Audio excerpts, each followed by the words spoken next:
Good morning, good afternoon, good evening, folks. Michael Zuber, one rental at a time. And yes, so far, no gremlins on my new network. AT&T is out, Comcast is in. Knock on wood, we're doing pretty good. But so let's test it out with my first expert of the week, Mr. Matt, the lumberjack landlord. How you doing, sir? I am doing awesome, Mike, and I am so excited for your network upgrade because all of my time the kids were looking, they're like, TV's broken. TV's broken. I'm like, the TV's not broken. It's the AT&T network that's broken. Yeah, exactly. So what we're going to do here in this first episode is I'm going to bring up that 50 years of data that I've collected about housing, 1970 to 2020. I've also collected July 21 data because it is interesting. I think something broke or scaled or something happened in the last 7 months. We will talk about that. Yes. But before we get into the 50 years, you have just an exciting announcement about Sunday. Super exciting. So why don't you go ahead and announce it right here? Super exciting. It will be interesting. You know, the whole goal is it's just like any any artist that gets in front of people, you hope that more than one person shows up. So on Sunday, this coming Sunday at 11 a.m. Eastern time, we will be doing a live stream where people can get a hack at the lumberjack landlord hackologist. So we'll have some questions and some fun time that we'll put out. Oh, it's going to be good. Yeah, we're going to put some cool stuff out there, some questions and things so we can kind of have some fun, make it interactive. And, you know, I won't be going off of the first 5 people. I'll be going off the only one that answers the question. So if you're that one person showing up, you better be engaging. That's all I have to say. You better be answering my questions. But yeah, we just got some questions out there. So we want to make sure to give some folks access, have some questions. And I've had a bunch of folks in the Facebook group, which is totally awesome, by the way, Mike. Yeah. I mean, I always used to roll my eyes when you said it was the happiest place on the internet. I think it actually might be. I think it might be like adult Disneyland. It's adult Disneyland. And I love the fact that you've got 1,000 people literally sharing ideas. Like it's its own property think tank. Yeah, and the cool thing is because it's varying levels of experience, you get all these different varying levels of perspective. So I love it. I've learned something every week, or almost every day. I've gotten something from someone where it's been a question that was like, yeah, I probably can help out and I can answer that question and help somebody out. So what a great impact that is. Quite frankly, if people have purchased the course and not signed up for it, you're doing yourself a disservice. And forget about the level of disservice that you're doing if you haven't bought the course. Like that's just dumb. Yeah, but if you bought the course and you're not signed up for a Facebook group, that's just you gotta get in there. Yeah, I'm gonna keep the course at $300 because everybody who's bought it that's done the work and got a deal is like, dude, the cash flow from the first month paid it off, and you get all this extra stuff, and you get the Facebook group. It is exhilarating to see people doing the work. I wish I could find a property with that level of yield. There you go. Well, hey, let me pull up this Excel sheet because I'm very proud of what we did. We collected 50 years of data. Yeah. I think there's gold in here that people are missing because they're trying to argue the data. And again, I collected the data, I cite the sources. Each individual year is its own standalone. People are like, no, you didn't put inflation. Well, I didn't put in inflation for wages either, folks. I mean, this is, you got to look at them individual Legos or dominoes or whatever you want to call them. And instead of arguing the data, try to figure out what the data is trying to tell you. So let's talk about what we think the data is telling you. So let's just test Comcast and see if they can actually, look at that. It's so fast. Jesus.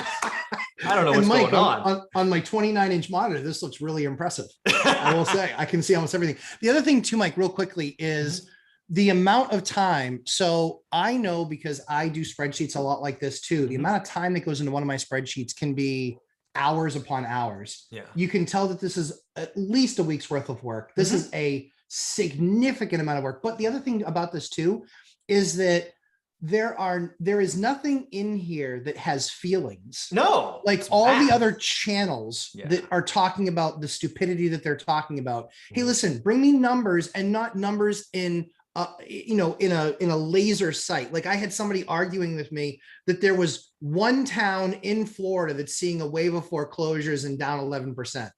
I said, congratulations, that's one out of 9,000 markets. You lose. Yeah, idiot. So let's walk through the numbers because I love, as you know, I'm always saying, do the math. Let's talk about math. Let's talk about numbers. And again, I've had the luxury of I've been beating. So this spreadsheet did take a while to put together because the data sources are not in one place. Then I had to figure out what kind of math I wanted to show on them. For example, home appreciation, row 4 and row 10, wage growth. Those were not published. All I did was the math, right? I took 25 by this and, did the formula. And a couple of things that jumped out at me kind of like the third day. I'm kind of slow. I got to beat on it a little bit until it kind of tells me a story. Is wage growth is perhaps, at least over the last 50 years, wage growth has been a leading indicator for house appreciation. And I never appreciated that. So for example, I mean, just looking at the data in the 70s, because I am, would I say deathly afraid? I guess I'm not deathly afraid, but I'm certainly concerned that we are entering a period that is far more like the 70s than I appreciated. So what do I mean by that? Look at wage growth from like 72 to 79. Yes, you can talk about inflation, but congratulations, your wages went up as well, right? What is that accumulative? That's 62% wages went up. 62.5%. Yeah, it's amazing. And that's actually cumulative. That's not even the actual number. So what we do? Truly compounded. Yeah. So what is it actually? Let's just do this. 16. Is this how I do this? Doing this stuff all live is always interesting. Yeah. So it's 69, 70% compounded, right? You take away the 1. So 70%. Yes. Wages went up 70%. And then what you have, look at this. If you ever needed proof that real estate is on payment, this does it for me, right? Wages start to accelerate. And then, oh, by the way, like 2 years later, real estate starts to go. Of course. Yeah, of course. You say that, of course, because we're in the numbers. Dude, you know how many people freaking fight me on this stuff? Mike, all the time. Like, I'm consistently shouting in the wind on this stuff. And I'm like, what do you think? One leads to another. It happens in everything we do in life. I eat another devil dog or a Hostess cupcake. I get heavier when I do it consistently. This is what happens. Yeah, this is nuts. So I didn't actually do this. That's one of the things we do here is we just do this stuff together. So I'm going to look at the last decade of wages. Yeah. Oh shit, look at this. So, okay, again, right, looking at wages the last decade or so, they've been pretty unimpressive. They had a couple of years kind of mid-growth. And then boom, look at the last 2 years. Of course, right? Okay, folks, here's the deal. If wages go up, look at this. Wages went up, what is that? 22%, 23%. Holy shit. Wages went up 23% in the last 2 years. What happened the last time wages went up over 20%? Where are we? It was 74. And that was 70. It was 78, 79. Yeah. Okay, look at this, folks. What did real estate do after that? Again, it is immediate. Look at this, 3 years. So, I mean, we should expect an immediate increase. And again, wages didn't only go up in 2020. People are like, oh my God, wages went up in 2020 because we were giving everybody unemployment, this, that, and the other. Well, don't skip on 2019, folks. 2019, we didn't have this damn pandemic and wages were up almost 9%. So stop it. Yeah. It was a lot of the policies taking effect that are pro-growth. Yeah. That's what it was. Yeah. And we had 3.5% unemployment. And of course, we should have been fighting over employees, and employees should have power. And again, in 2021, I believe employees have more power than ever. Yes. And wages are going to continue to go up, which, oh, by the way, guess what happens to real estate, right? Real estate shoots higher. And oh, by the way, just because I've done the work, I went ahead and collected July 21 data. And look at that. Home prices went from 270 to 363. Why? The other, right. So it's wages, but the other thing too is that it's also monetary policy, right? So monetary policy also has a massive impact on this, because as you saw with what happened in the Great Depression, that's why when people compare this to the Great Depression, they don't know what they're talking about, right? Is because debt products were completely different then. It was much more like what we went through in the Great Recession, but half of those loans were junk loans. Yeah, and we don't have that. The product was wrong. Yes, right. The product, but then also the monetary policy of easing. Now what we look at, right, is that the rate of that mortgage driving down that payment. Exactly. into higher wages. Yes, that's what I'm saying. Like normally you get the higher wages, but that's only giving you the inflation of the higher wage as purchasing power. But now we have the double boom, which is you've got the higher wage inflation, but also you have interest rates that are half what they were. Yeah. So now tell me that this is the worst time to buy a home. I need to hear that one more time. I need to revisit all those videos from all those morons last year. Like I'm putting together a slide that actually has all the idiots that said all those stupid things last year and saying, awesome. But it's still going to be a crash again today. The problem is I don't have a slide big enough to get all the heads on there. There's more heads than there is slide space because these people aren't in the market every single day doing the work. And so when people argue with me, I say, I'm more than happy to have this conversation with you, but I'm going to need you to bring me facts, figures, and numbers, not, but what about this policy? No, it's not a vacuum. It's all together. It's not a vacuum. Everything is correlated. Everything is related. And then the question is how deep or how high or how deep is a cut? And that's based on how aggressive those steps are. Yeah. So yeah, I love this spreadsheet. Yeah. So there's a couple of other things that I want people to realize. So first and foremost, you should step back and ask yourself, do you think wages will be higher tomorrow than they are today? And tomorrow can be whatever you want, next week, next month, next year, whatever. The answer is higher. I mean, I don't know how they don't go higher. Yep. Here's a wrinkle, right? There are people calling for even lower mortgage rates. As you can see in July, our mortgage rate was 2.63. I don't agree, but again, everybody's opinion is as good as mine. If rates go lower and wages go up, all I got to tell you is guess what happens to housing. I mean, really, folks, guess what happens to housing? It's worse than that, Mike. The programs that they're talking about, the 17.5, the 25. Oh my Mike, God. Imagine what that does, because the only impedance, right? The only barrier the data shows is creation of down payment. Oh, that's right here. You nailed it, right? Look, this down payment is becoming a concern, right? It was, let's see, because I actually have the data. Oh my God, a data person. So the lowest down payment on record was 1974. You only needed 26% of your yearly income.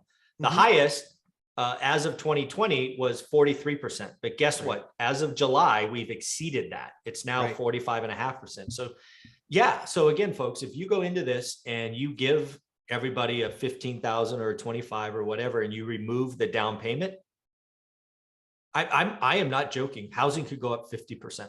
It could, Mike, it will. It just follows the math. It's the same thing. So I'm very near and dear to colleges, and I love renting out to college age kids because I think so often they get a bad rap. There's 95% of them that are really good, and there's 5% that will absolutely destroy your property. Yep. But we've done a ton with those students. And the reason I bring up that correlation is, when did we start seeing all the massive aggressive growth in the cost of college? It's when the government and the market started more subsidizing it. And so it's the same thing here. You know, that first set of loans when you're getting for your freshman year of college, pretty easy. Well, guess what it's like getting a loan in your senior year? Yeah. I mean, it's 8, 9, 10%. It's all of these other crazy things. And it's the access to easy money. And so if those programs get approved, hold on to your seats. It's not going to make them more affordable. And likely they're going to probably tandem those massive down payment assistances that can be used at time of purchase. They're probably going to tandem that with a 40-year mortgage. Oh. Like this is the monetary policy that I'm talking about that I think could really put us at risk, because backing out of that's nearly impossible. That's nearly impossible until you cancel the programs. And then what happens? You pull all that demand forward. Yeah. And then you go right off of a cliff. Yeah. So the other thing that I sit here with appreciating two things. One is you and I own a couple of units. And if real estate goes up 50%, that won't suck. Right. But we are talking against our book. We're talking about that's just not okay. Because again, for you and for me, we don't buy for appreciation. No. We buy for cash flow. Yeah. And it's also because we want to do affordable housing. On purpose. Yep. On purpose. That's the goal. A percentage of my portfolio is super affordable housing. Yeah, me too. You know, and it's just, Mike. Yeah, it's bad. It's just data, right? I mean, it's the data. What's really interesting though, and this is something I picked up on something you'd said with, I think it was with Greg yesterday.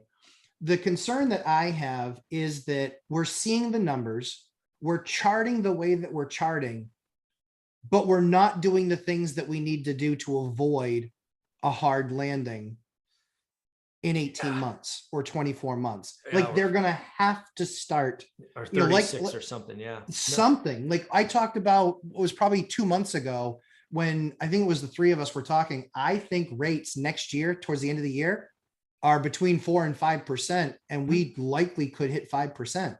Yeah. Now that's not going to crush the market, but that's certainly going to slow things down and it's going to start to drag down pricing. Well, see, okay, let's go there. So that I have thought that for a long time. Yep. I saw those numbers that you ran. Right. So I was like, okay, rates go up. So the rates go up, transactions slow down, prices go down. Well, historically speaking, that's not true.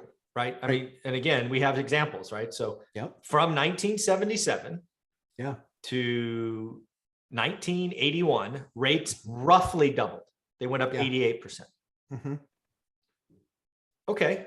You would think doubling rates would crush housing, right? I mean, just intuitively. We're not talking 8 basis points. We're talking 800 basis points. Well, because you did that exercise, which I loved, which was you raised it 800 basis points from where it was today, which is basically putting us at a 10.5% mortgage. Yeah. And we'll do that again. Because again, people need to realize this. So I do think transactions go down. And it's again, so first off, this is a 2-step process. Does it crush values? The answer is no. Right? You can see up here that values kept going up. Now they started to slow down, but I believe that slows down because transactions and yes answers go down, right? Matt, the mortgage guy, which I talked to on Wednesday, he's going to be a lot less busy because he can't get a yes answer, right? You are not getting a yes answer from any bank on this God green earth when you're spending 46% of your gross monthly income. It's just not happening. Yeah. I had a friend who owned a mortgage company he started it in 2004. He went from 1 guy to 32 guys. Yeah. And in 2008, end of 2008, beginning of 2009, he was down to 2. Yeah. And it was based on, like you said, couldn't get answers, or the answers that he got were like, yeah, we'll approve it at 10.15%. Yeah. So again, what will happen? I think, again, I had thought interest rates go up. Again, this is roughly doubling or 800 points. They would crush housing. It just doesn't. It slows it down. Transactions stop. Right. You have to get creative, right? Folks, this is where Robert Allen, Carlton Sheets, all these other real estate gurus were doing no money down deals. They were doing wraps and private seconds and all of this stuff. So housing transactions will happen. Why? Because motivated sellers sell. Right. And they have to get creative. So yeah, let's go back and do that math for folks, because not everybody saw that video. Yeah, so again, that was a great video. So again, right now, we're going to use July data, which is the last month we have data for. Home prices went up 90 grand. It's crazy. That's insane. Right. So this is where I want you to focus, right? Payment gross here. So let's make this yellow so everybody sees it. Right. Right now, housing is affordable. And again, you're going to get a yes answer from most banks at this rate. Okay. So what should we do? How should I do this? You know what? Let's actually add some math. Equals 1. I'm so glad you're an Excel whiz. I hate Excel. I'm so bad at it. So we're going to do this. So this is now going to equal, what is that? 30. We're going to just say 360 grand. So times 1. Okay. So this should be the same number. Okay, great. So roughly the same number. Now what we're going to do is we're going to say this is going to go up 20%. Okay, so housing is now 435. Matt's an even richer guy. But now guess what? Payment is 24% of gross. You're going to get a yes answer. And oh, by the way, when was it 23% of gross? I have no idea. So we have to look. 23. Oh, it's back here. Oh, look at that. There it is. 1975. Would you think housing is unaffordable a house was 32 grand. Right. But it's not the price, people. It's the payment. And payment is income, right? The other thing too, though, Mike, is that, but you're looking at down payment. If you look at that lower column, your down payment as percentage of income on that other one was only 27%. And here it's 54%. We are becoming down payment constrained. Correct. No question. But again, we'll get there in a minute. Okay. Yeah. So I want to see when this payment explodes, because we do know when payments get unaffordable, it's about 40%. So let's see what it takes to get to 40%. All right, let's just jump by. You'll be like 1.6, I think. All right, let's go to 5. Oh, dude, that interest rate. It's freaking interest rate. So you're only at 30%. We've got 10 more percent to go. Oh my God, I'm afraid what might happen. Oh shit, we're still not there. Still not there. Wow. All right, let's say it doubles. Oh, there we go. Okay. So congratulations, Matt. Your portfolio doubled. Yay. I won't spend it tomorrow. This is what we're talking about, because again, they're going to go after the down. They're going to try to help with the down payment. Of course. Down payment assistance, interest. Oh, dude, you want to see what freaking gets nuts? Let's take this interest rate to 1.5%. Yeah. Oh, whack 6 points off that. Well, and the funny thing though, too, is that you're in that range. Oh, right? Hold on. You want to do a 40-year payment? Yeah. We can do that too. Yeah. See, when you know Excel, you know formulas, you're down to 27. Holy shit. Yeah. It's still less than $2,000 a month for a $726,000 house, Mike. I want to know what happens. I'm just curious now. Let's say it goes up. Oh my God. It's insane. This is nuts. It's over $1 million. Congratulations. Housing triples. And you're at 40%, which is unaffordable. You have a 40-year mortgage at 1.5% interest. How do you like me now? We'll have to build a different cell that somehow correlates this to the cost of a Hostess cupcake.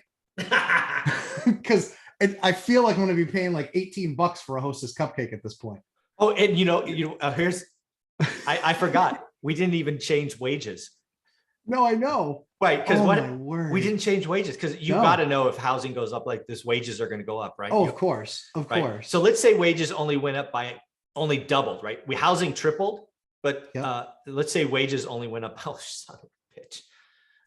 So what do we got? It's 159.8. Well, I just want to make it because I want formula. I got you. Equals 79, whatever it is. 79,900. Yeah. Oh no, times this.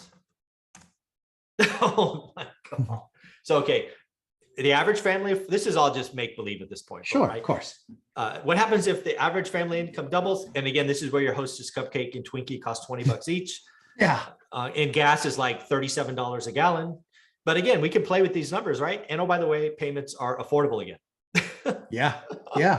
I mean, this is the part where we talk about. This is the part where we talk about monetary policy being so important, right? Yeah. Because going from 250, 2.5 on the rate to 1.5 on the rate, that doesn't make nearly the difference anymore. But that's because over the last year, we've dealt from going, or last couple of years, we've gone from, in the mid 4s to in the mid 2s. And so you're effectively getting a half off rate, a half price rate. Yeah. Craziness. This stuff, folks, this is, again, folks, I am, after putting this data together, I believe we are somewhere in the 70s. I don't know where we are. That's a great question. Let me know where you think we are. But to me, it feels like we're like right in here, right? We're like 73, 74. So we got a lot of wackiness. I think wages are going to grow for several years to come. I think rates will stay relatively flat. Again, look at where rates were. They were relatively flat, obviously much higher, but they didn't move much, right? That's within a point. I think that's where we're going to be, right? So it may go from, I don't know, 2.3 to 3.5, somewhere in there, right? Basically a flat rate. And dude, values are going to scream higher. Yeah. See, I think we're 78, 79. Oh, you think we're there? We're at the end of the party. I do. Okay. I think we're 78, 79. And I think what they start to make changes for, I think what they start to make changes for with monetary policy and how that's going to affect us, that's where we can see this be a soft landing or a hard landing. Well, yeah, let's be clear. If you're right, we probably get out of this relatively unscathed. But if I'm right and we're years into this nonsense, oh, geez. Oh, my goodness. Well, because it's like living on tomorrow's dollar, right? Again and again. And all you're doing is further kicking the can down the road. The thing that was interesting to me, and something that I am surprised about is, and this is a little bit off the rails, but sort of not, because it's more like cash buyers. And so it's not so, I don't think it's so much financing, but overseas influence in the housing market. We love to see all these idiots post things talking about how Wall Street this and Wall Street that and Wall Street this and Wall Street that. Wall Street in the last year accumulated like 70,000 or 7,000 homes. You know, that was the one big purchase that we saw. Overseas investment, China specifically, bought like 30,000 homes. 30,000 single family. So, okay. So like I said, I think it's all part of the dialogue, but when we talk about the numbers, I don't think that doesn't affect them at all when it comes to numbers, because they're just cash buyers. No, it doesn't affect it at all. Yeah, this is going to be interesting. So folks, do me a favor. We're going to call this video. Let me know what you think. Do you think we're at 78, 79, or do you think we're 73 and 74? Because I think we're in the 70s. And the beauty of this is most of us don't remember the 70s. Right. Oh. So we use recency bias and we ignore what is possible. And again, the future rhymes with the past. Oh, scary thoughts. How can people find you? And again, announce what's going on Sunday. Yeah. So lumberjacklandlord.com, Lumberjack Landlord on YouTube, and 11 a.m. Eastern time on Sunday, we will be doing a live stream. So if you've subscribed, you'll be getting notified of said live stream. If you haven't subscribed, what the hell? There you go. All right, buddy. Take care of yourself. Thanks, Mike. Appreciate it.